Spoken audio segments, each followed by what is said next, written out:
You're listening to Investify, preaching financial independence and assisting investors to achieve a more flexible and free lifestyle through smart financial planning and real estate investing. If leaving the corporate world and jumping into this thriving industry is what you desire, tune in and listen to stories of like-minded individuals who made the leap to financial independence. Equip yourself with the right tips and tricks to start your real estate journey, making active or passive ventures that are highly profitable and rewarding.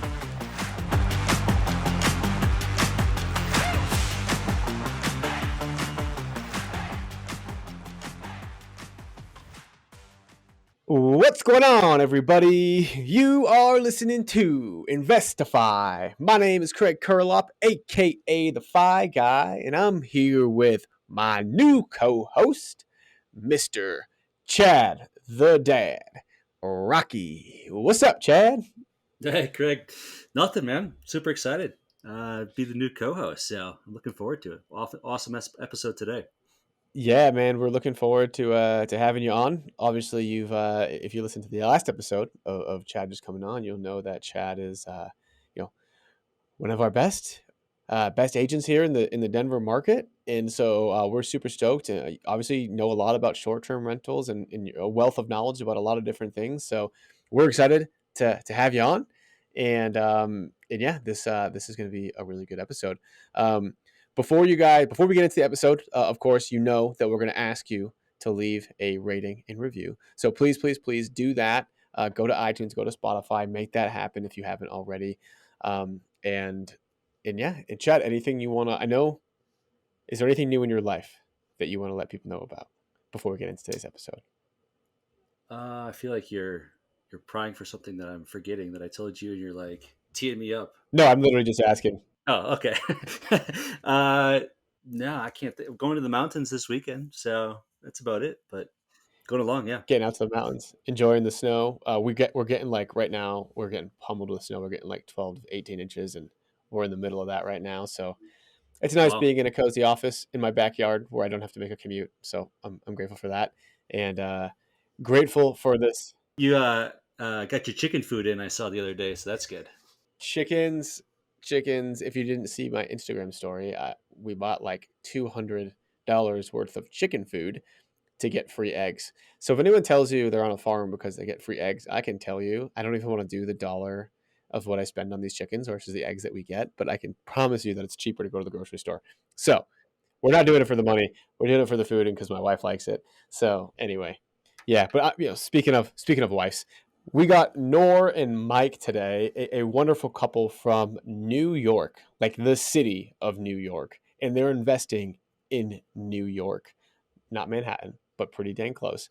And I think what they've done in their story is super powerful, and how they came together to now create this thing that's bigger is even cooler. So why don't you guys listen all the way through? A little bit of a longer episode today, but it's definitely jam-packed with stuff and very interesting stories. So with that being said, let's bring Noor and Mike onto the show. What's up, everyone? I got a super excited announcement to make. The Fi team is throwing their first ever house hacking intensive.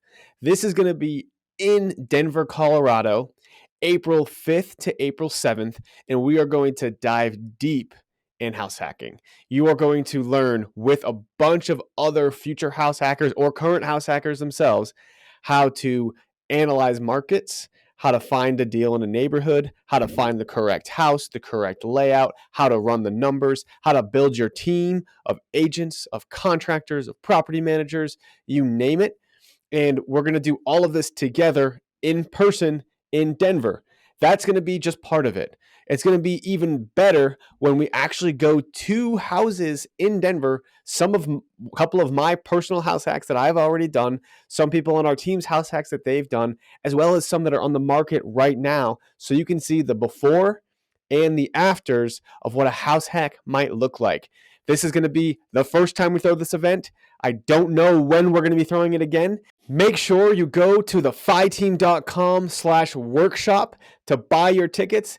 Tickets are just $297, but if you use the code INVEST2FI, you'll be getting 20% off, and the whole ticket is refundable when you do a deal.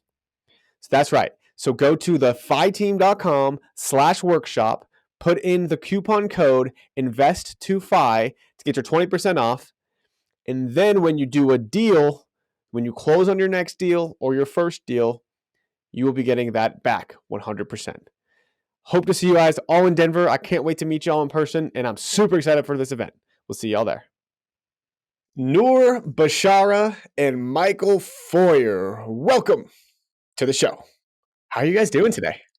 Thank you. Doing great. Thank you. Pretty good. Thanks for having us. Yeah, we're super stoked to have you on, and you guys got such a fun story about, I mean, just starting real estate investing separate, meeting each other, and now you've joined forces. And so I'm really excited to dig in. But Noor, why don't we start off with you? We want to start off with you guys separate.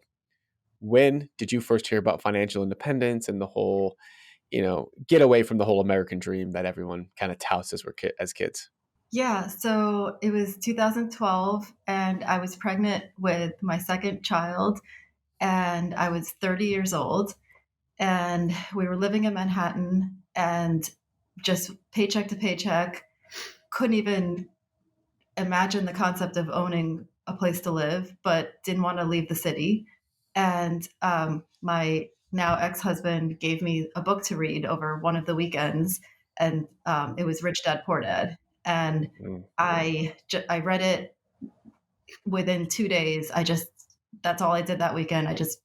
And that book was just life-changing.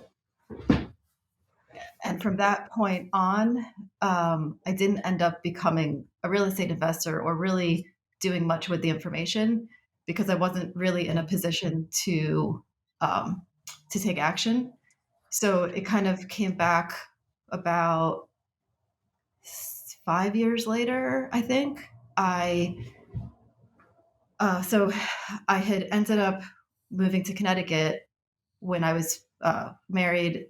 We moved back to Brooklyn, separated, and then I found myself living in Brooklyn, single mom. I had taken time out of my career in fashion. You were renting at the time. Was renting an apartment.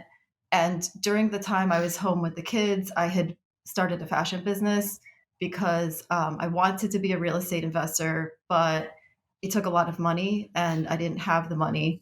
So I started a business that was using skills I had.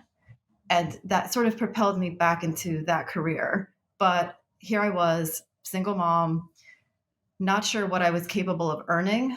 So once my divorce settlement went through, I had some money. So I put it in a bank account, didn't touch it.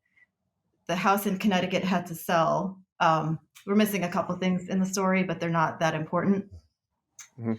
Once that house sold, I was able to buy a property in Brooklyn. So I basically why New York? I mean, I know that you that's where and all that, and that's maybe where your business was, but there's a million better markets than New York to get started in real estate investing. Yes. Well, because I'm a fashion designer, that was my career, and that was my dream from high school, was to move to New York and become a fashion designer, have my own brand. And I just couldn't imagine living somewhere else. And moving back to the city, I was able to reconnect with friends from college. And I just felt like I just had my life back. That makes a lot of sense. Of fashion and New York go hand in hand. Yeah. Yeah. And so the plan was I would go back to working full time. And so that's why it made sense for me to be in Brooklyn. So I realized, though, that I couldn't earn that much money as a fashion designer, especially after taking time off, to really live properly in New York. So basically, Brooklyn has been gentrifying a lot over the last 10 years. So neighborhoods that people would think were dangerous and never go there have become hip and cool, and people have been buying the old brownstones and renovating them. And like a neighborhood called Bed-Stuy, Bedford-Stuyvesant, has completely changed. And so that neighborhood would have been amazing. So I basically looked for a a 2-family house or a 3-family house that I could house hack in. So I was priced out of Bed-Stuy.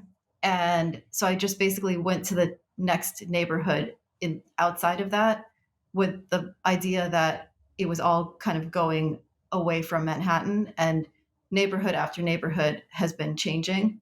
Yeah, so I think that's an amazing way to, like, when you're thinking about investing in a big city. I did the same exact thing in Denver. Like, I saw I used to call it, like, and I still do, I guess, like the heartbeat, right? Like, where's the heartbeat of New York? It's probably Manhattan, right? And so, like, you can't really get that close to the heartbeat because it's just not going to catch, the numbers won't work. But if the city is growing and the population is increasing, that it's only a matter of time before that heartbeat kind of gets further and further out, and you can still kind of get, one or two neighborhoods away from the most popping neighborhood, and you just know 3 to 5 years from now you're going to see the most appreciation in the city. And so that's awesome that you had that foresight.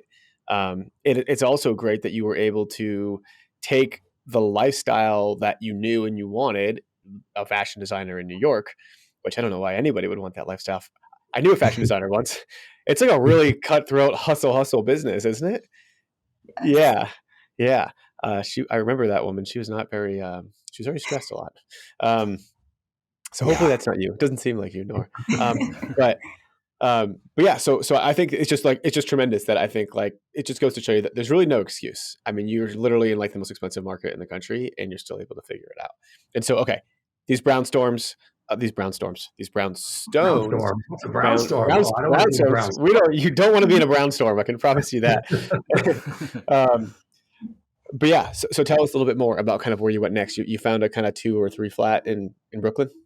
Yes.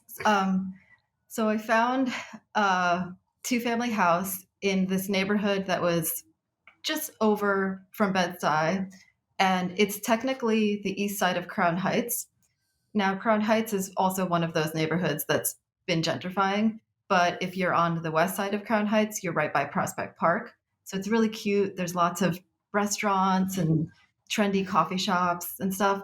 Well, on my side of the neighborhood, it's technically called Weeksville. It's this little pocket, and there's nothing. It's very residential, but there's just Chinese restaurants and Caribbean spots and pizza. And a lot of storefront churches too. yes. It's that kind of vibe. Yep.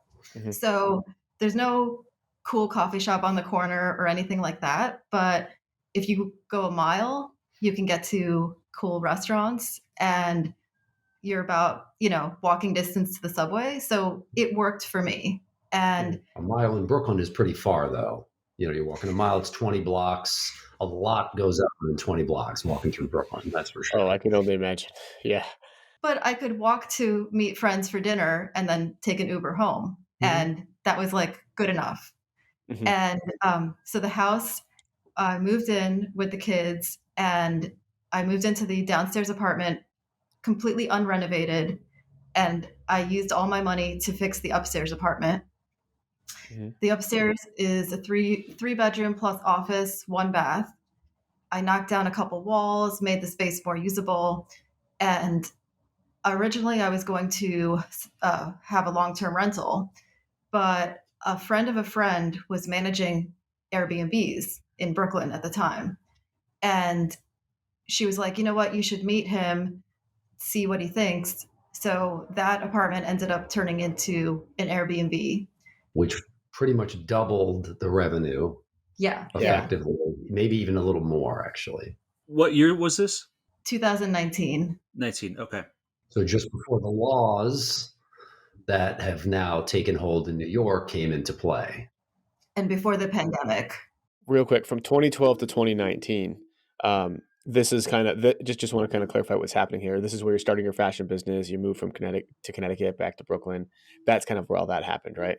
Yes, exactly. Real quick too, I before we get too deep into that, I just want to kind of set the baseline of this property. Like, how much did you buy it for?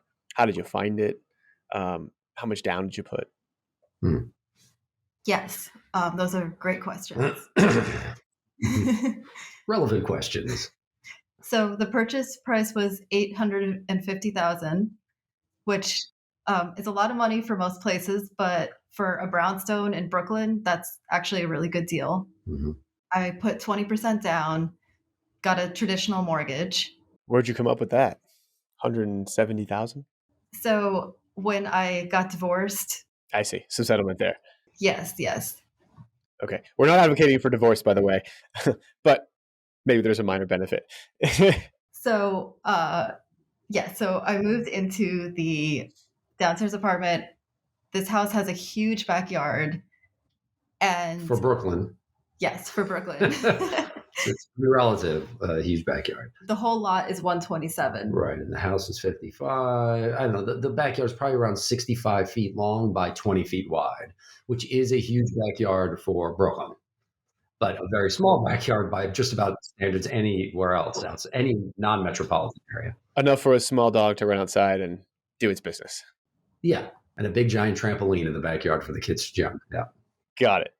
Off the roof, of course, onto the trampoline, right? No. Not that you know. Yeah. Awesome. Okay, cool. So 850, you put 20% down. And then you mentioned that you kind of went through that decision of initially you wanted to long-term rent it, and then you kind of learned about Airbnb. Was it just as simple as like, well, I can get X for long-term, or I can get 2X as Airbnb. Like, I'm just going to Airbnb it. Was that how the decision was made? Yeah, basically it was, he was basically like, yeah, you can get like $200 to $300 a night if you put this on Airbnb, and you'll be booked about 20 days a month, versus as a long-term rental, I think it was worth maybe $2,500 a month at the time. Mm-hmm. Wow. And do you remember what your like PITI, like your principal, interest, taxes, and insurance, your monthly payment on that was? Yes. So I just barely qualified for the mortgage. So they gave me a 5.3% interest rate, which was a little bit high at the time. I remember being a little frustrated by that. So I think my initial mortgage and interest was about 3,700. So the other thing about Brownstone, Brooklyn, is that the property taxes are really, really low. So my property taxes on this house are only $150 a month. Wow, really? I thought like New York State was just like known for their absurd taxes. No, in the city, the taxes are very incredibly reasonable, especially in up and coming neighborhoods. The tax basis is lower there, and they want people to move in. So it's when a house flips, the new taxes are based on renovation that's been done, locality, schools, and there's a lot of different factors on it. But the most properties in the city are surprisingly low taxes, especially older properties, distressed properties. Yeah, that's pretty surprising. Craig, are you going to move there? You know, you got me thinking, but New York, I would say, is like in my bottom 2 states to live. No offense if you guys are still there. No. It's not for everybody. That's for sure. Yeah. My uncle, I've got an uncle that I'm pretty close with. He lives in Manhattan. He's lived there for like 30 years. And every time I go, I'm just like, it's good for a weekend. That's all I can think. Yeah. Yeah, the energy is insane. It's berserk, and you get used to it. You're able to sort of turn the personal filters down. You live here, but it is so overwhelming that the constant barrage of what's going on around is fun, but overwhelming. Absolutely. And so it sounds like you're on your upstairs unit, then you're making about $5,000 a month from the Airbnb. I would say that was about the average. And then at the same time that I closed on the house, that full-time job happened.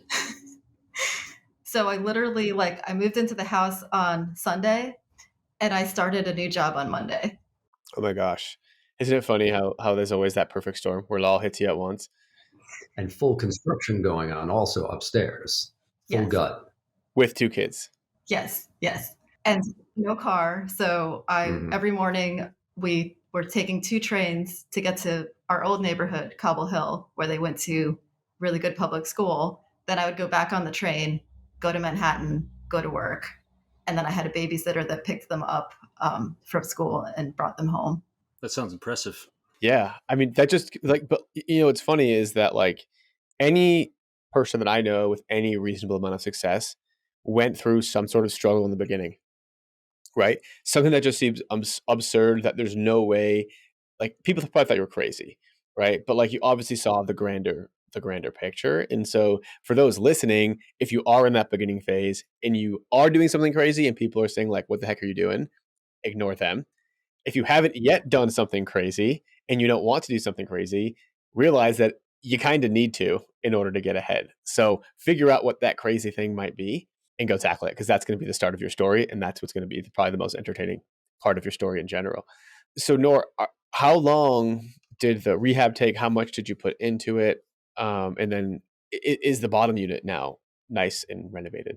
Also curious too, if you hired it all out. It's always a question of with a lot of the buyers that I work with is like do the work themselves or hire it out. So curious your thought process there. Yes. So I found a contractor. Actually, my landlord from the apartment I was moving out of sent this guy over to look at the condition of the apartment and fix a couple things. And so I was like, oh, you're a contractor? I need a contractor. Can I have your information?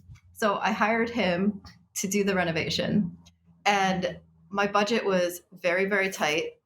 I think I had like $25,000 left after the closing, which the bank, required me to have a certain amount left over. So I just barely squeezed through.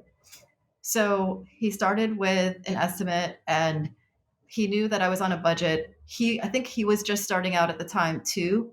So he was super willing to work with me and he separated everything out by materials and labor on every line item. So I was able to comb through his estimate item by item and decide, like, he was going to charge me $300 for a kitchen sink. Well, if I could find a kitchen sink for less than $300, I would buy it and he would take that off. And so item by item, I did that. So also, like, as a side thing, my fashion brand was all about upcycled fashion, and sustainable fashion. So that's basically the concept of taking some material that's already in the world and repurposing it into a second life. So there's a store in Brooklyn called Big Reuse where contractors donate construction materials. So I did a lot of secondhand shopping to save money. I bought a used toilet, which actually did not end up fitting for the upstairs apartment, but we used it later for the downstairs apartment. And it's actually a really nice toilet. I didn't really know that much about toilets. But I spent like $150 on it, or maybe $100, and it's like a $900 toilet. And I bought tiles that somebody had donated. I bought this really cool vintage bathroom sink. It's like very old school looking. Mm-hmm. So I did a lot of my own shopping to save on the budget. But by the time we were done, I think I ended up spending about $70,000, which also four bedroom, yes. It's a good size. And yeah, they gutted everything down to the studs and new kitchen, pretty much new bathroom, but we didn't rip out the tub. We just reglazed the tub, tiled the floor, put in a new sink, tiled the walls, and refinished the floors. The floors were actually in good condition. And then that also included taking out a wall inside my apartment that, so basically when you walk in, there's a set of stairs that goes up to the upstairs apartment. So that was a closet in my apartment. So I opened up that wall to make the hallway feel bigger. So that was also part of that 70,000. So I basically ran out of money. And it was the best thing that I had gotten this job, because although once I launched the Airbnb, I was living for free, getting to the finish line was very much more expensive than I had anticipated.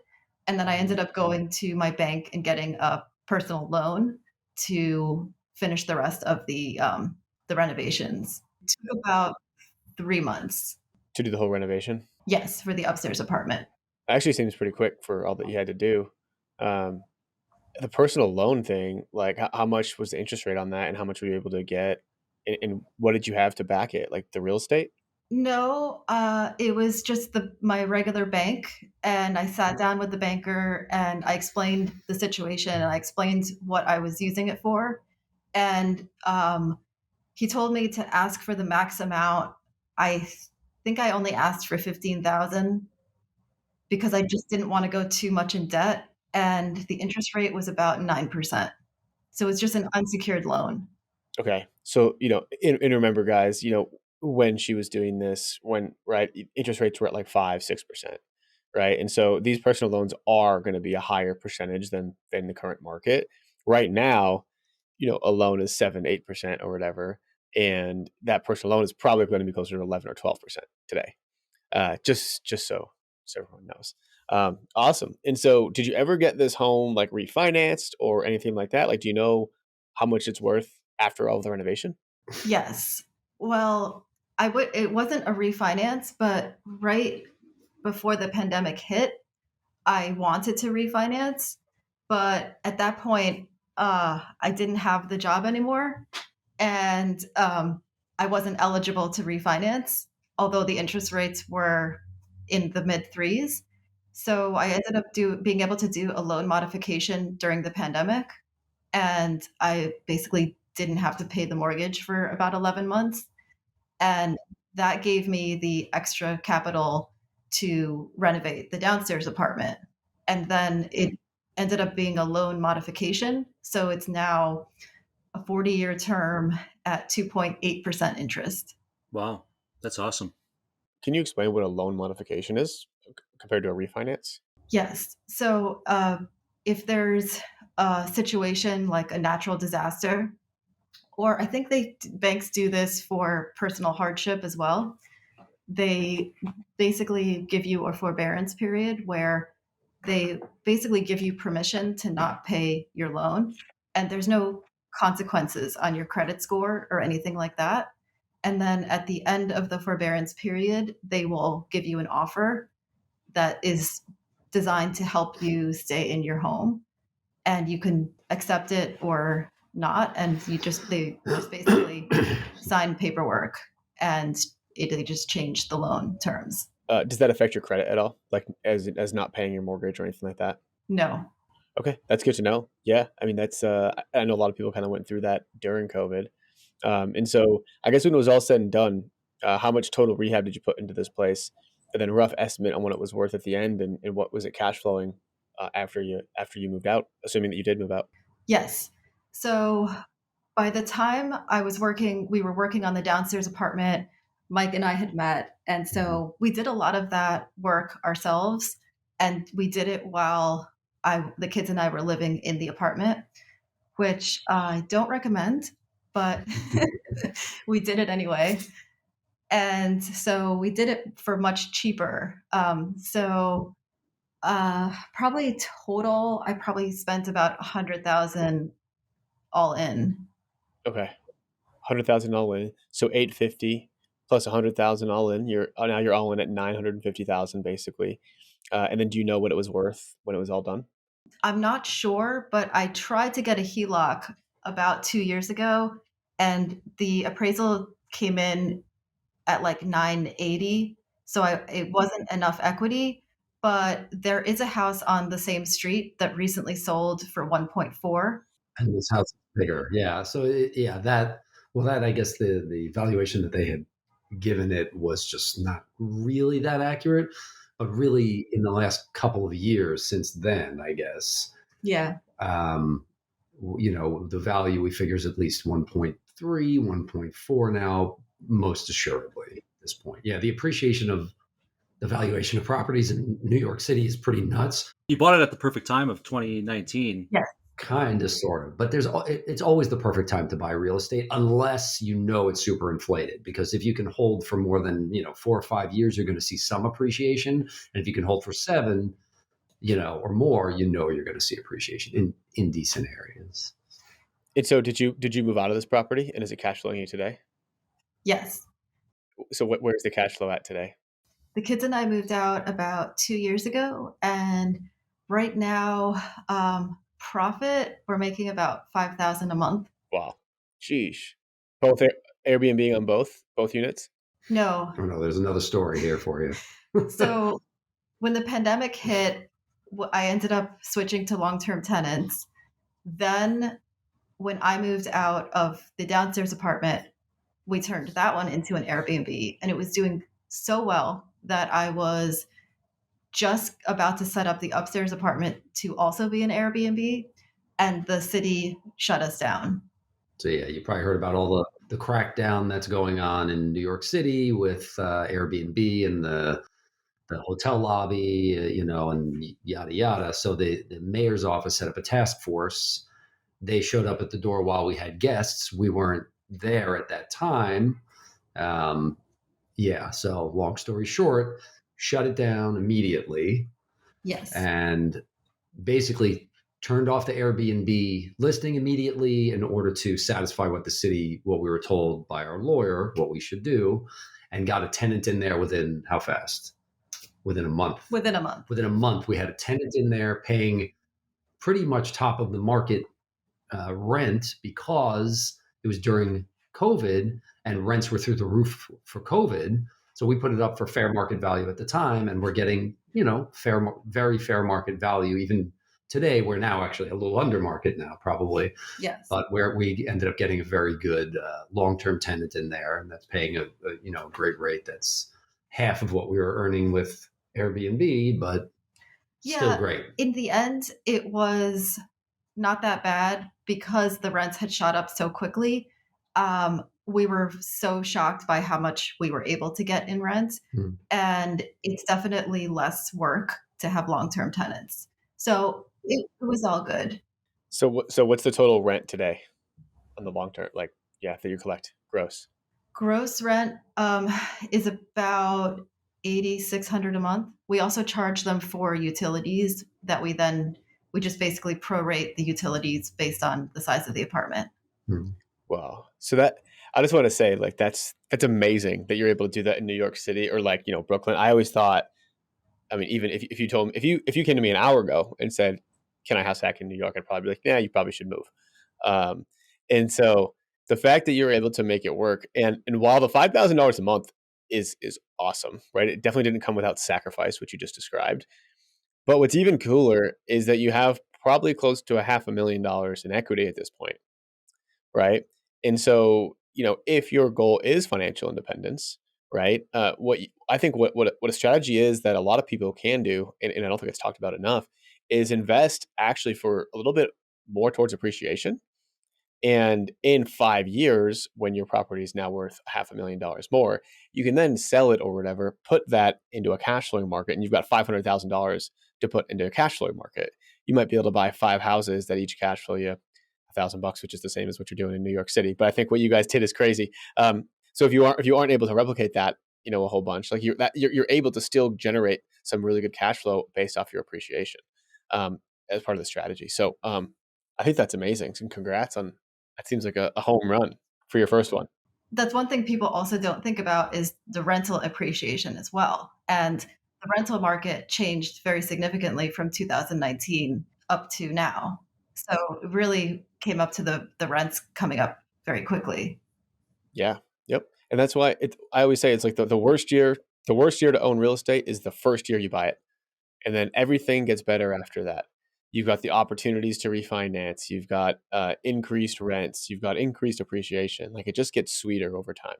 Yeah, and like you alluded to earlier, Craig, the value of the property, it goes up, the rents go up, everything goes up.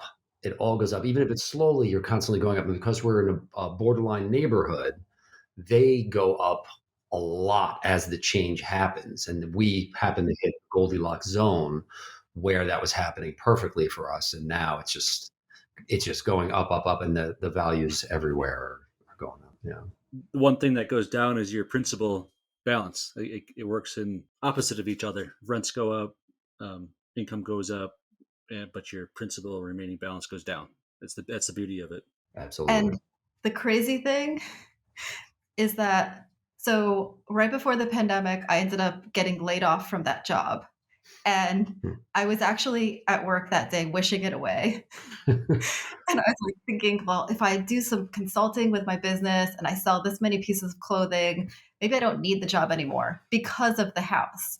Now I'm making more money in cash flow than my take home pay was from that job. That's wild. That's financial independence right there. That's like how you know you made it. So, Noor, that's an amazing first story, and I think it definitely took a lot of courage, I would say, for you to kind of go forward with that.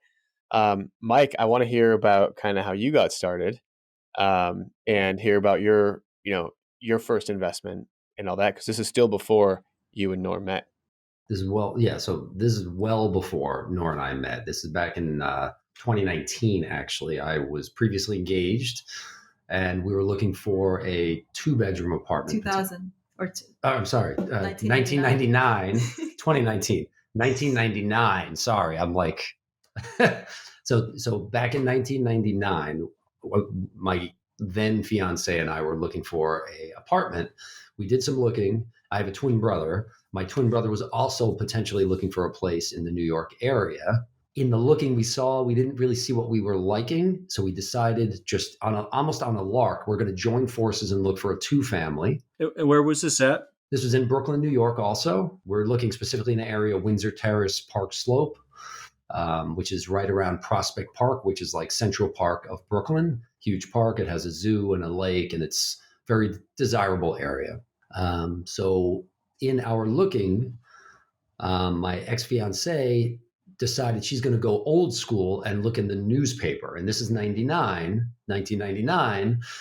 So yeah, everything was, pretty much online, but she gets the New York Times. We were big New York Times readers. So she opens the Times and finds a house in the neighborhood. Didn't see it anywhere else. We go look at the house and we're like, holy cow, this house is great. How much are they asking? And we met the owners. The owner had lived here for 65 years. It was a family house. The house was in disrepair. It had drop ceilings everywhere. It had not been updated since the early 70s, but the bones of it were in great shape. It was a fully detached house, which is an unusual item. And they knew the history of the house. So this house apparently was literally across the street. Over 6 months, they moved the house across the street to where it currently resides. And they knew the history of the house because they've owned it for so many years, and they were super nice. We said we'll meet your asking price, which at the time was $405,000, which is very little. Now this house is now worth significantly more. This is a 2-family. We got 5 bedrooms or 4 bedrooms upstairs. There's 2 bedrooms downstairs, and then a full basement. Full legal 2-family. Nice sized backyard, has swimming pool in the backyard. So it's an above ground swimming pool with deckage around it. And we made our offer, and very quickly we got the house. And it was like it happened like super fast. And I went from looking for a 2-bedroom apartment to buying a house with my brother and his wife, who was pregnant, very pregnant, in fact, at the time, and my then fiance. And we knew we had to do a gut renovation on the house when we bought it. And out of the newspaper. And out of the newspaper, yeah. So do not hesitate to look in places you don't know, because the other house that we're doing right now is another story like that, where it was found by looking in a place you wouldn't expect to find it, and nobody else was looking there. So we didn't have any competition on the buy, and it just happened extremely fast. So did you and your brother just like split the mortgage payment on that one? Yeah. So when we were getting the place, we basically split the house. It's basically 4 floors of the house. So we split the space. It was fairly even amount of space, and we just split the space. And for functionality that was needed, the split was pretty much perfect for us. And then the gut renovation we did. I'm actually a GC, a general contractor, and back then I actually wasn't. But this is sort of what led me to become a general contractor, by doing a full gut renovation of the house, bringing crew in that I literally, and should I tell them the story? Sure. I'll make a long story short, but in Brooklyn, it's very common, as it is in most cities. If you need day labor help, you can find them on certain corners literally on the corner. If you're by where there's some, often by Home Depot or things like that, people just looking for work. So I ended up saying, you know what, I'm going to be doing a lot of work myself. Let me see if I can find somebody. I went to a location on Fort Hamilton Parkway and 39th Street, I think it is, where there's still people to this day are still, you'll go there and see 25, 30 people every morning looking for day labor work. So I look through the crowd of people, like there'll be, a ton of people, and they all, of course, rush the car. They want, I can do anything. And, do you paint? Oh yeah, I paint. Oh, you do electric? Oh yeah, everybody can do everything. So one guy was standing in the back, and he just kind of looked sort of austere. He had a seriousness about him, and he looked like he wanted to work, and he looked like he could work. So I kind of pointed over. I said, "Okay, you work? Can you paint? Can you?" He said, he nodded his head yes. He gets in the car. I'm like, okay, let's go. Come. He gets in the car, barely speaks a word of English. He's from the Republic of Georgia, and he wanted to work, and he said, I work. I said, okay. He ended up becoming a close friend of mine. I'm still good friends with him to this day. And I ended up sponsoring him and one of his cousins and things to work in the United States. And it turned into a whole thing for a year. From that day, for a full year, he was working in my house, learning English and learning how to be a contractor, basically. So he helped me to build this whole house. And I had a small crew that I had also hired at the time to do the construction that was needed in the house. Every wall, floor, ceiling, plumbing, electrical, everything redone. Wow. So how much did you put into it when it was all said and done? About $250,000, which doesn't sound like much, but that's because we did it literally. I did it myself with crew that I had found that was very reasonable. That sounds like a lot, man. I don't know what you're talking about. I mean, it does, but the house is about 3,300 square feet. Every floor, wall, ceiling, plumbing, electrical, everything redone. We hope this episode is inspiring you to take action. If you're thinking about becoming a real estate agent or an agent who wants to join an investor-friendly team, just hit me up on Instagram at the Fi Guy, because we are growing our team in Denver, Seattle, San Diego, and Coeur d'Alene, Idaho, but also adding to our network in all 50 states. And if you didn't already know this, the Fi team provides a super supportive environment with one-on-one coaching, accountability, and ongoing training to help develop kick-ass, rock star, investor-friendly real estate agents. So hit me up on Instagram at the Fi Guy, shoot me a DM, and we'll set up a time to chat. Can't wait to chat with you. So if you bought it for 405, you put 250 into it, right? I'm doing the same math here, right? You're looking at about 655 all in. How much do you think it was worth, when it was all said and done? At that time, I would say probably right around, between 650 and 700 would be my guess. Okay. We were getting the house, buying the house, making the house to live in. It wasn't meant to be an investment other than I want to stop paying rent. I want to own and live where I want to live in what I want. So at the time I was working. I had another company that I had in the city. We were working, and this did push the limits of the budget for all of us at the time collectively. And our interest rate at that time, I want to say, was in the fives. On a 405, we put down 5%, because at the time you could put down 5%. So we put down very little money on this buy at the time. That's amazing. And so then over the course, because this is kind of like late 90s, early 2000s, right? And so like what happened, like what happens for the next, 15, 20 years? So in Brooklyn and New York in general, it's commonly understood that pretty much every 7 years your property values double. And that has been perfectly true. So our valuation of the property now is around 2.4 million, give or take. Wow. So you got just one property, right? Gives you, over the course of 20 or so years, not even 20. Yeah, about 20 years, gives you over $1 million in equity. That's amazing. And so have you done anything with that? Have you taken that equity out to buy other properties or? Yeah. So we did a small refi. So my fiance at the time and I parted ways amicably, but she did put investment in the house. So bought her out of the property and did that by taking a very small note on the property, and bought her out of the property a couple of years after that time. And other than that, there wasn't anything other than just refining to bring the interest rate down, which actually just recently happened again, because there is still a little note carried on the property. Because of the pandemic, we were able to bring the interest rate down to 2.75%. Just why not? Wow. Yeah. Yeah. And so then what's the monthly payment on that thing now? Oh, like $2,000 a month, a little less. Wow. And does your brother still live on the other side? No. So I've since taken on a new partner. My brother wanted to cash out of the house because he wanted to buy something else. So he needed some, without getting into all the details of it, he ended up cashing out. A good friend of mine bought in, and now we have rentals in the other units that cash flow, pretty nicely to for that half of the house, let's say. So we now live here. This is the house we're in right now. We now live in this house in one of the units in the house, which is effectively a 5-bedroom, 2-bath. And we essentially split this very small mortgage. Yeah. So we pay half of that and then our portion of the utilities. So we get to live in this amazing neighborhood in Brooklyn for very, very little money. Pennies on the dollar. Yeah. I think that's, I mean, people always say when you house hack, like it's, I mean, the intent is hopefully to live for free but like pretty dang cheap is also really good too. Especially given the situation. And so at what point did you guys kind of cross paths and meet, and how does that, how did that change your real estate career and journey? So she'll remember the date better than I will, for sure.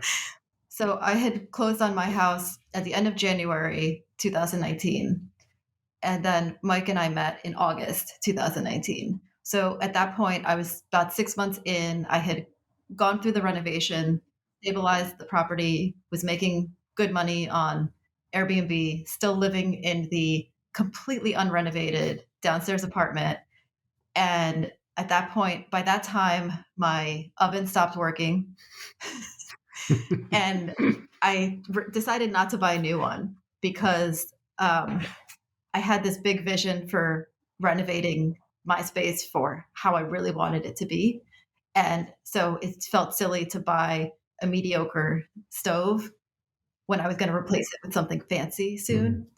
So I was refusing to buy an oven. I was toasting bread for the kids on cast iron pan on the stovetop. The stovetop still worked. I think my mom sent me a toaster oven. Mm-hmm. And on our first date, we he mentioned having tenants. Mm-hmm. So then I was like, oh, well, actually I have an Airbnb. And so we connected over that. Yeah, we connected over the conversation about real estate. And I want to say, fell in love very quickly as a result, in a way, because we both sort of are in a similar place. We have a property, we live in our properties, we're both house hacking, and we both have love of real estate. So it sort of was, it kept the conversation going very easily, for sure. For sure. I think values aligned is a very important aspect of a relationship. And so, that was August 2019. We're sitting here in 2024. What's happened in those 5 years since that first date? Yeah. So a lot has happened in that time. As you know, she has a couple of kids. So just going back to, I guess, that time, we dated a little bit, and then she's like, oh, maybe, you want to come by the house. And I looked on the map, and I'm like, I know the neighborhoods in Brooklyn. And I'm like, that's interesting for you to be living there with your kids over in this area. It's pretty far from the city. And I know that the neighborhood over there it's a borderline neighborhood. By that, I mean, it's a little, a little high crime rate area, it's known as in Brooklyn area. I was like, wow, okay. So I get over to the area, and there's no parking. And I walk into the space, and the oven doesn't work. I didn't know this before that. And we started dating, we're together, and this oven not working is kind of like making me crazy. I'm like, I'm a big egg guy. I love eggs in the morning, and to not be able to fry up a couple of eggs, it's just like, what? How are you? The stovetop worked, just not the oven. Oh, right, the oven. Well, other stuff, baking, doing. And then it was getting worse, though. Right. It kept getting worse as time went on. It was a mess. The whole thing was, it was not great. So we ended up replacing. Your neighbor was giving away a stove. So he was getting a new thing. So I'm like, oh, you're getting rid of the stove? I'm like, I'm going to take your stove. He's like, okay, take it. So now the stove is parked outside of my house. How did I get it up? Did we borrow a truck or something? No, it fit in your car. Did we put that thing in the car? Yes. Oh my God. So one day he's like bringing over this stove from his neighbor and installing it in my kitchen. Yeah. I'm like, oh, I'm just replacing the stove here. And it was a kind of a mess. We had to like clean it and scrub it. It was like so dirty. Well, not dirty, just like caked on, whatever, but it was kind of newish also.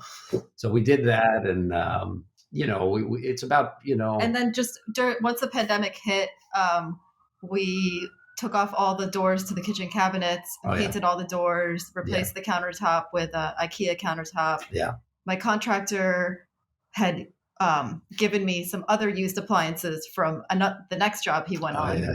So we replaced the refrigerator and added a dishwasher, which Mike was able to add the dishwasher connection. Yeah. So we basically made it look like a decently renovated kitchen for very little money. Very little.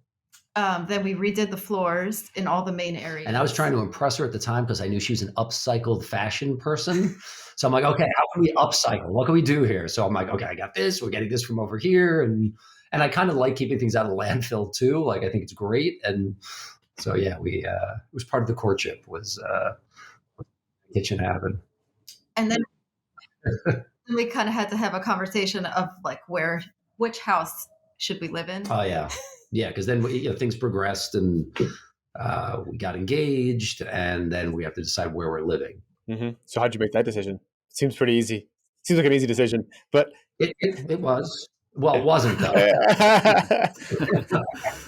It wasn't a coin toss. No, it was not a coin toss. It wasn't that easy for me. No, because I felt like I had like built this, like I had like done this thing, and I was like very attached to my house. Although the location, is less than ideal, I just felt like so empowered to be there. Mm-hmm. I feel like that's a very common thing, like especially your first one. You put blood, sweat, and tears, and the story behind it. It's not easy, even though it should be easy, but for most it's not. You fall in love with them is what happens. Every house you work on, you fall in love with it. It's yours. You're intimate with every detail of it, and you were living there, and it was independence. It was like everything, you had achieved through this house. Yeah. We're not like logical, right? Like humans are not logical. And so, even though, like by any logical sense, it should have been a no-brainer. And like the way I'm looking at it, right? Like as a very unbiased, I've never seen your house kind of thing. But I've been there too. Where like when I build something with my own hands and I saw it go from this piece of junk to like this beautiful thing. Yeah. Like you're not going to see it anymore. People are going to live in it for years without you even probably driving by it. Like it's I totally get it. And I think at that point I was looking at just the numbers. And I think if we stayed in my house, we would have been truly living for free. Mm-hmm. And so I was focused on that. But there's so many more upsides to living in this neighborhood, especially for the kids. And I did not see the vision at that time of how much cash flow my house would make to not live in it. Yeah. Right. Amazing. And so it sounds like that's kind of where you're at today. Or have you purchased any other properties between then and now? Yes. No. So then we decided, since the city shut down the short-term rental, it was really fun to have that. And it was really fun to watch the money come in.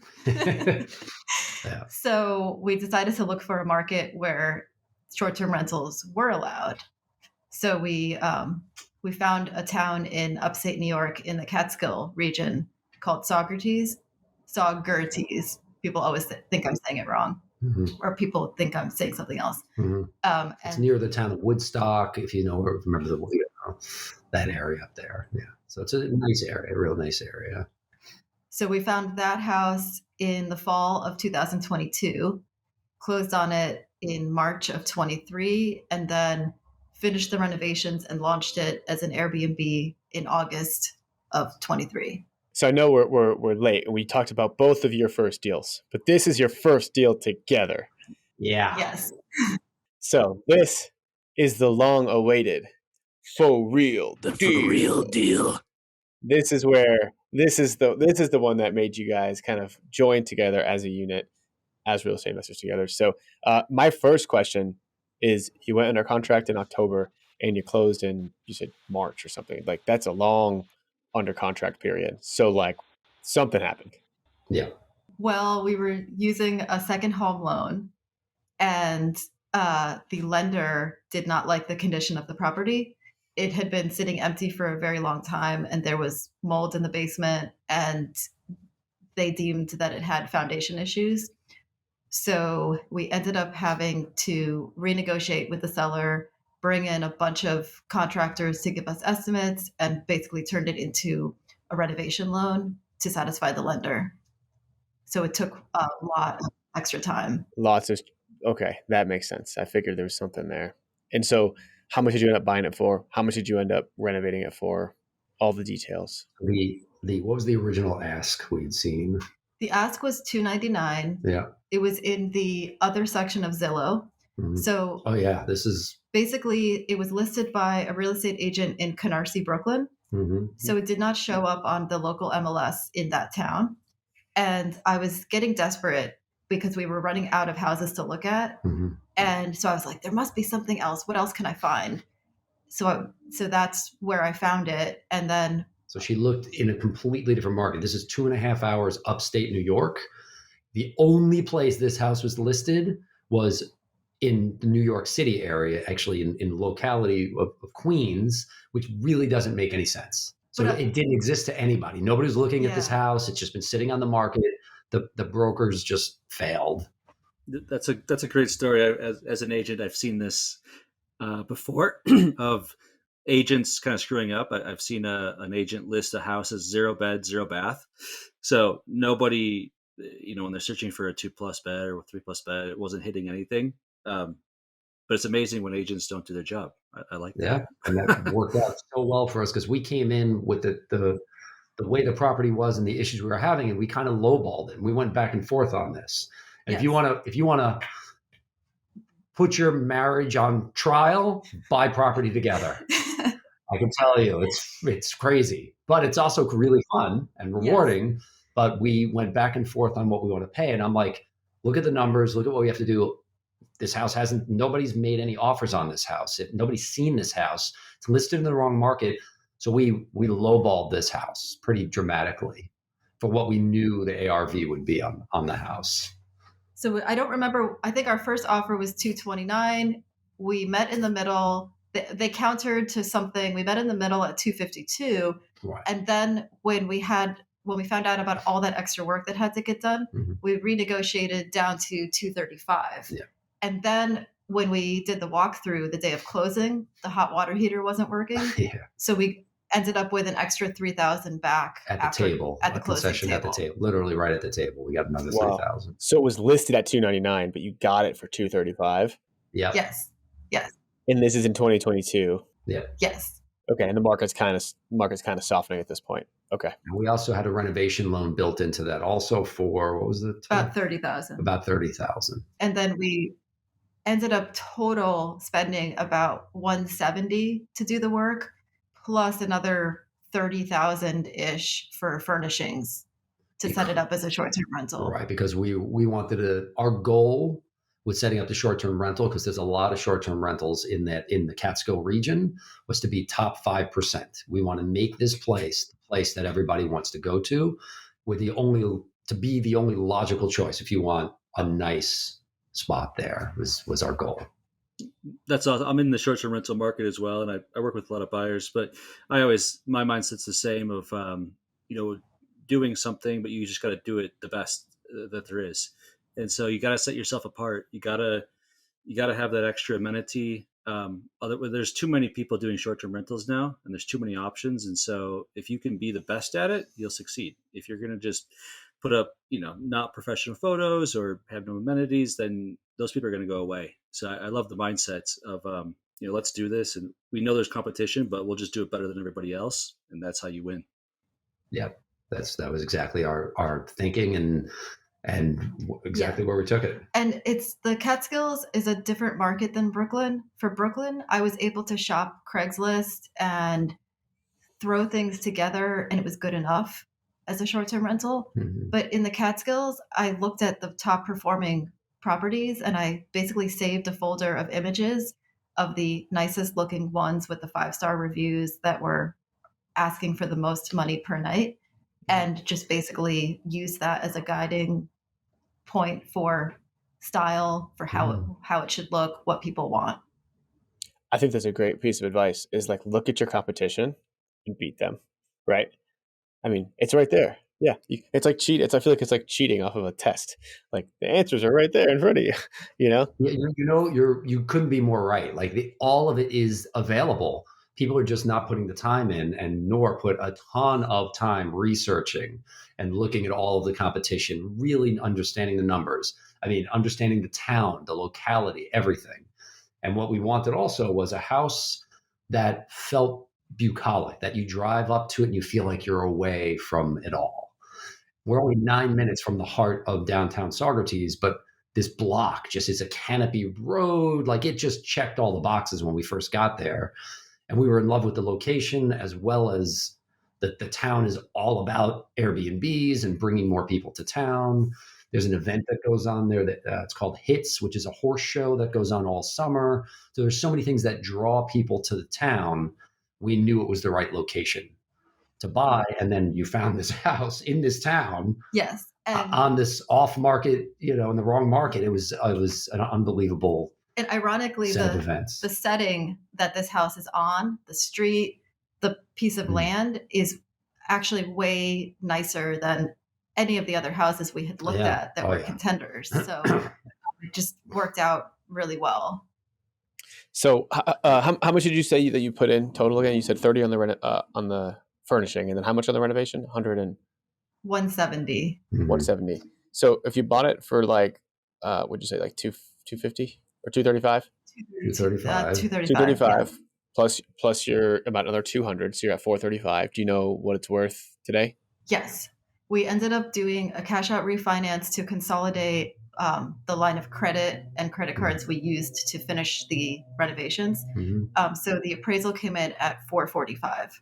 Okay, so not a whole lot of like forced, like the renovation you did not really equate to like forced equity that was probably worth it, but the cash flow you're getting by being in the Catskills, let's talk about that. So like, how much are you getting on a monthly basis, average? What's your monthly payment? So right now the mortgage is $2,150, taxes are $527, insurance is about $150, and then there's a lot of extra expenses for a short-term rental. It's quite costly to run the hot tub. So the hot tub is like about $325 a month, plus propane for heating, electricity, internet, and trash pickup. So we're probably all in at about $4,000 a month would be the average expense. And then revenue projection, we projected about $70,000 for the year, but we're currently on track to get to $90,000. So October, November, December, we were making over $8,000 gross revenue, including the cost of cleaning. January so far, I think January is going to be about $4,500, just because the holidays are over and people are booking weekends only. But average for the year, I think we'll be at about 90,000. Yeah. Wow, that's amazing. So you're looking at like 7,500 a month on average in cash flow on a $4,000 of expenses. I mean, that's a good cash cow. And I think it's important to find markets that actually like Airbnbs, because a lot of markets are steering away, and so it's not really a good long-term approach in many locations. And so, how are you like? So your place is beautiful now, right? You just got done furnishing it. Like, do you have anything in your budget to keep it updated? Because now you're the comp for someone else to do better, and so it's kind of like this. I see it as almost like a hamster wheel of keeping up with the Joneses with Airbnbs, where like you got to have the most beautiful property, and if you wait 2 years, then your decorations become dusty and they're not in style anymore. So like, do you have any of that kind of funneled in, or do you got a plan for that? Yeah, well, I think the way we outfitted it in part is we got a little mid-century modern vibe going on, which is semi-timeless. We did the black cabinets in the kitchen, which has a nice modern, Manhattan penthouse look, but we have some wood in the space too that warms it all up. So what we've done is we didn't try to create a theme or something that is likely to go out of style anytime soon. No green walls with like a live, laugh, love, like light up thing in there or anything. No, nothing too crazy. I mean, we got a nice leather couch, things like that, things that should last, right? We do have in the living room a white carpet, which she and I butted heads over, but I think in the end, she was right. It works great. People love it. We have a little sign at the door, please take off your shoes when you come in, and people really seem to respect that. And as part of our budget, every year or two, $300 we replace the carpet if we need to. Well, So we built that into the budget, and the revenues we're seeing allow for these kinds of things. So we can give that thing that you don't normally get. A white carpet in the living room is crazy, and everyone will tell you it's crazy, but it also is great because nobody's doing it and it feels elevated. So that's what we're doing. We built that into our budget. It'll be another $300 when it is, and that's Exactly. okay because we are separating ourselves from the herd a little bit. Exactly. Like couch pillows are easy to replace. Yeah. So when they need to be replaced, it's not going to be a big deal. The white rug, happy to get a new one every year. And then in April, we're going to go back and we're going to add some more landscaping. Yeah. Do a couple of things that didn't get finished on the first round. And then another thing is that it snowed last weekend. Oh, yeah. And so I was able to get the photographer to go back She's been waiting. the very next We day. got to get the snow so we can get the snow photos. Yes, and took a round of seasonal photos. And so now our first photo on the listing is a picture of the hot tub open with this beautiful snow backyard background. Skiing is 20 minutes away, so skiing is what we're targeting now we're constantly renovating the photos to fit the season. Yeah, and so that's one of the things as far as like keeping up with the competition is to constantly rotate the photos and make sure that people see the seasonal photo first, so that they can picture themselves coming in the snow. Yeah, that makes perfect sense. I feel like, Mike, you just have to let Noor do her thing. She's a New York designer. It's like I feel like that's a trump card. You're just like, your opinion doesn't matter because you're not a New York designer, but I am. Yeah, well, but the thing is, I am though. In my you are. In my previous life, I'm a video producer and I had a post-production facility, and design, creative direction was my thing. So, okay, you put heads on that. Fair enough. I became a contractor through a series of just crazy life quirks. But I came from a whole different world where design is my thing. So yeah, we butt heads a little bit about it, but I do defer to her because so far, and in no small part because it's working, right? It's absolutely working. Pretty much everything we've come up with together, everything she's done on her own, it's all working very well. So, and I'm happy to sit. And then one thing we ended up just he came to terms with it is that I'm doing the management, and so I handle the messages, the guest communications. And we found it didn't work for us to both see the messages come in. Mm-hmm. It caused a lot of conflict because we just do things differently. So I handle probably 95 to 99% of it. Mm-hmm. And then if there's something that like, oh my goodness, the guest lost their dog, like then we happened 2 weeks ago. Involved. Yeah. Yeah. So whenever there's any kind of incident or something, it's like, hey, what do we'll talk it through and then decide together, how should we respond to this? But for the most part, and this is just great advice for anyone, you got to separate your roles when you're doing things together as with business partners, and certainly as a couple. You got to define your roles, separate your roles, do separate things, and stay even if you know how to do that thing, stay in your own lane anyway. Let the other person handle it. You trust them to do it, and just let them do their part. You do your part, and it minimizes or even eliminates conflict. And that's so important in buying real estate together, Yes. and in any kind of And- business, certainly in life, I guess, And we just jumped into this project without doing that. Yes. And we had a lot of crazy at the beginning of this. You guys are spouses, which adds another element, but ultimately when you're talking Airbnb, you're business partners, and having two partners do the same role never works. And so even if you're buying this with a spouse and this is a teammate thing, like you almost have to take off your spouse hat for a hot second, put on your business partner hat, and kind of work in that way. But don't talk to your spouse like a business partner. I've done that before. My wife does not like it. So we do a weekly meeting where we do talk to each other like business partners, and then that hat comes off. You're right. And then it's hard to separate it, but you're right. You couldn't be more. Yeah. Okay. And so real quick, we are definitely running out of time here. So give us like a 2-3 minute. What's next? Where do you guys want to take your portfolio next? Are you guys going to sit in your Catskills house forever? Like, where are you going? So 4 more houses this year that are short-term rentals is She's very ambitious. is the goal.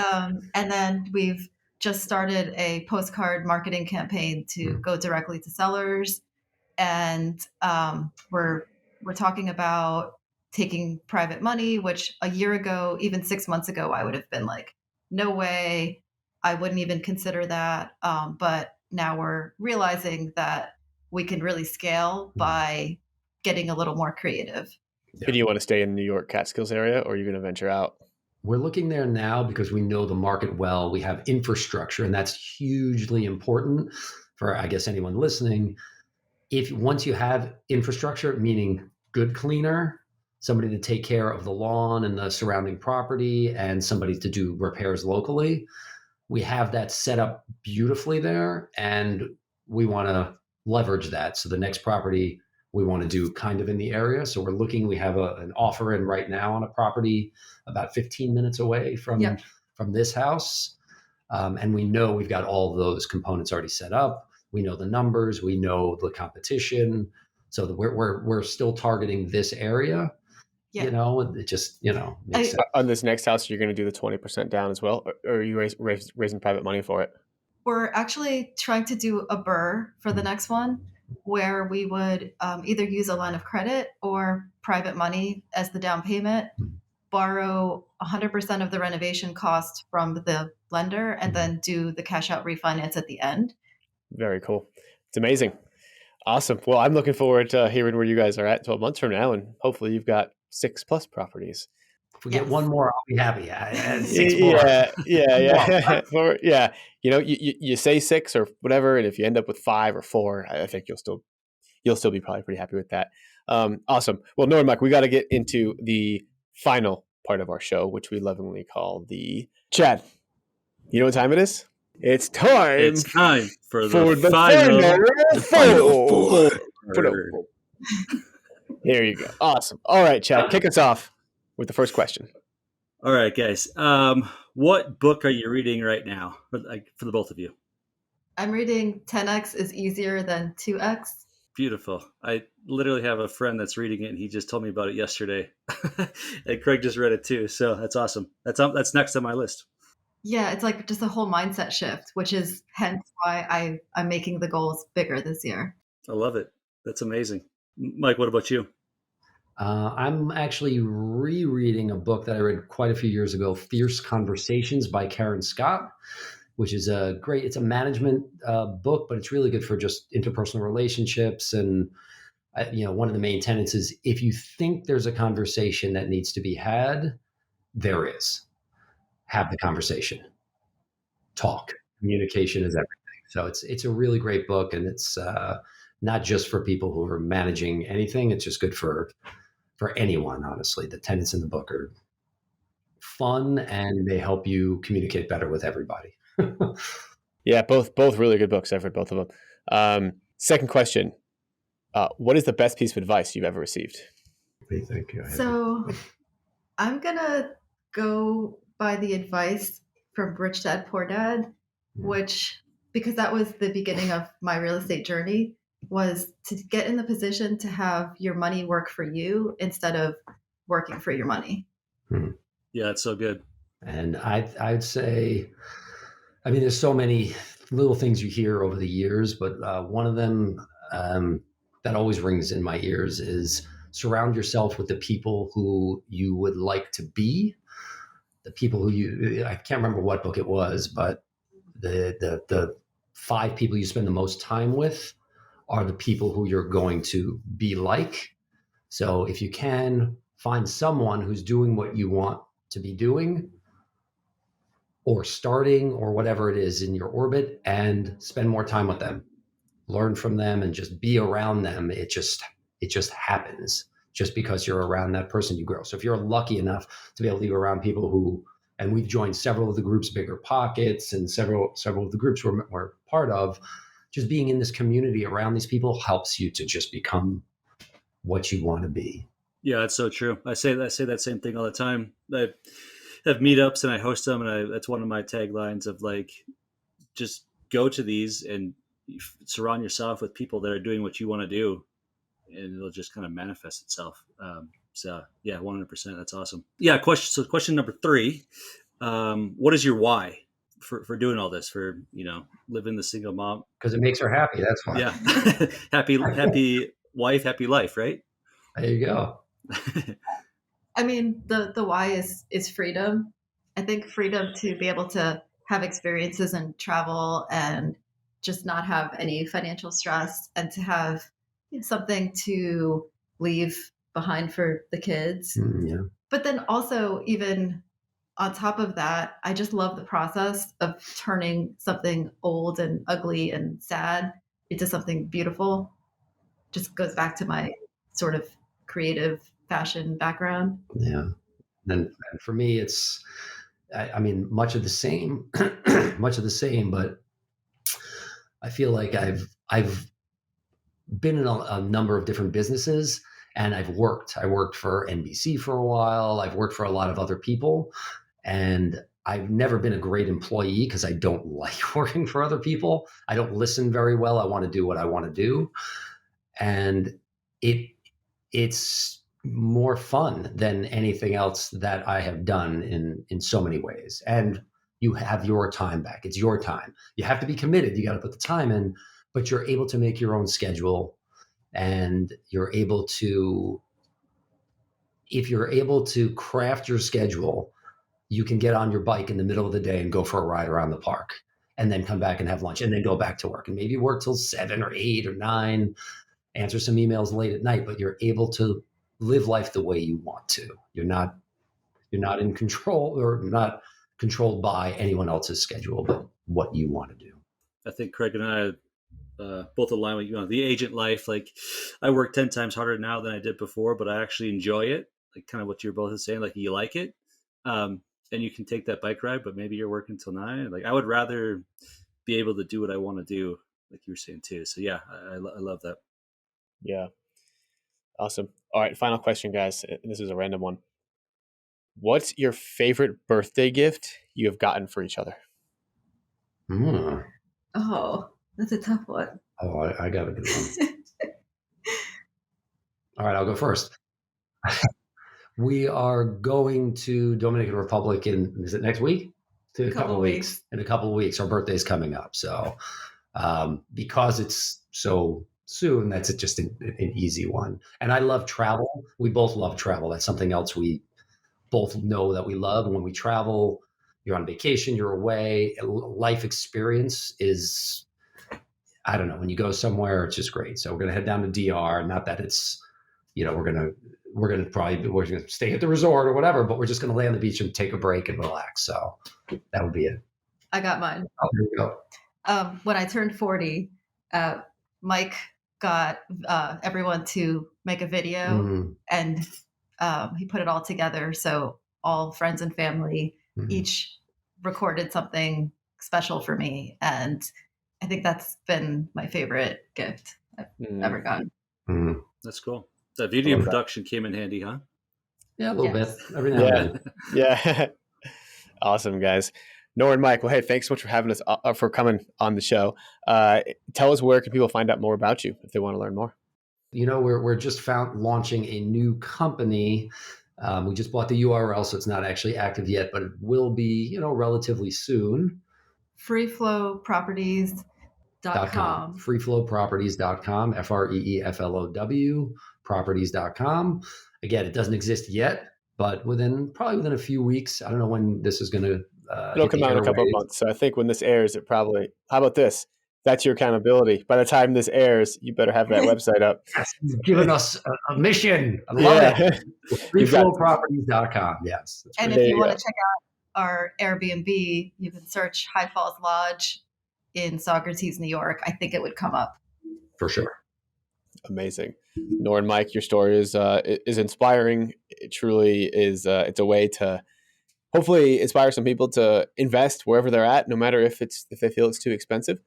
And yeah, super excited to see what you guys are up to at the end of the year, and if you've achieved your goals. So thanks again so much for coming on, and we'll talk soon. Thanks so much for having us. Yeah, thanks for having us. Appreciate it. And that was Noor and Mike. Chad, what'd you think of that lovely couple? I loved it. I mean, just thinking back of Nora getting started in 2019, I mean, it feels like yesterday. I guess it is almost 5 years ago at this point. But what she's went through to get there, and then, of course, my passion for short-term rentals and intricacies of knowing that world, that seeing how they expanded, got into that space, absolutely crushing it, have the right mindset. Yeah, I loved it. I love the episode. I love what they're doing. I think it's so cool to kind of see how Noor especially did the whole, like, it's not I can't, it's how can I? And she figured out how to make it work in Brooklyn, which is like an expensive market. She bought a pretty expensive property, while taking 2 trains across the city to drop the kids off at school, and another train to work, and then probably doing the same in reverse every day. And it just goes to show you, while also living in a sketchy neighborhood, right? And so it just goes to show you that, like, everyone out there with any type of success has got that funny story. I can't believe I did that. I would never do that again, but holy crap, that's what got me here today. And so, like I said earlier in the episode, if you're not doing that now and you haven't done it yet, you need to figure out what that thing is. What are you going to do that no one else is willing to do to get ahead? Because everyone has done that thing. Yeah, that short term. I always say too, like short term pain for long term gain. I'm sure there was a lot of pain there for her, but fast forward 5 years in an amazing spot. It was uncomfortable, putting yourself in uncomfortable positions to achieve what you want to achieve, rather than working at a 9 to 5 till you're 75. Yeah, exactly. I think Tim Ferriss says it best in his book, The 4-Hour Work Week. And I'm paraphrasing, but it's something along the lines of, like, your success in life is directly correlated to the amount of uncomfortable situations you put yourself in. And when I read that line like 6 times, and I was like, yes, yes, yes, yes, yes.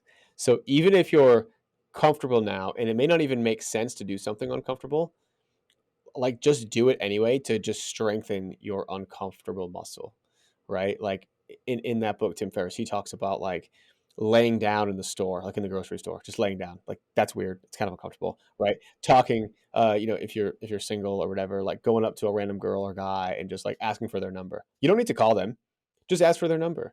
And all that stuff is just going to get you out of your comfort zone.